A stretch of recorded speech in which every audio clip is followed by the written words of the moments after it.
नमस्कार मंडळी, आज आपण करणार आहोत मुड्डूशी फिश फ्राय। हे आहेत मुड्डूशी फिश। यांना मी मीठ, आले लसणाची पेस्ट, कोथिंबीरची पेस्ट आधीच लावून ठेवलेली होती। तर आता त्यात अर्धा चमचा हळद, 1 चमचा काश्मीरी चिली पावडर, वरून अर्ध्या लिंबाचा रस पिळायचा आहे। तर मंडळी, आता आपल्याला हे मसाले दोन्ही बाजूनी चांगले लावायचे आहेत। तर हे मसाले लावलेले मासे आता भाजायला तयार आहेत। आता पाव वाटी रवा व थोडंसं तांदळाचं पीठ घ्यायचं आहे व त्यात अर्धा चमचा मिरची पावडर घालायची आहे। आता हे सगळं मिक्स करून घ्या।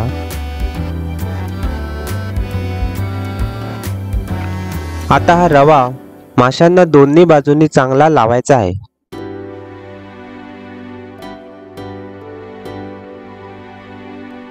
आता हे मासे भाजायला तयार आहेत। आता गरम तव्यावर 3-4 चमचे तेल घालायचं आहे। आता एक एक करून मासे आपल्याला तव्यावर ठेवायचे आहे। माशांना वरून पण थोडं तेल लावायचं आहे।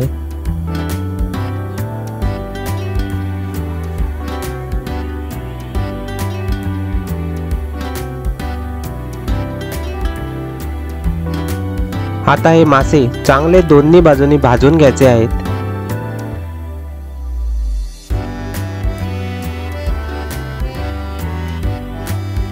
आपल्याला हे मासे 15 ते 20 मिनिटे चांगले भाजायचे आहेत।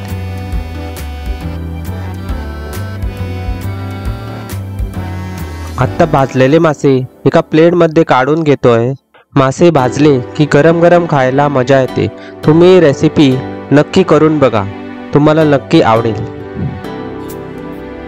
जर तुम्हाला हा व्हिडिओ आवडला असेल तर आपल्या चॅनलला नक्की सबस्क्राइब करा। व्हिडिओ पाहिल्याबद्दल धन्यवाद।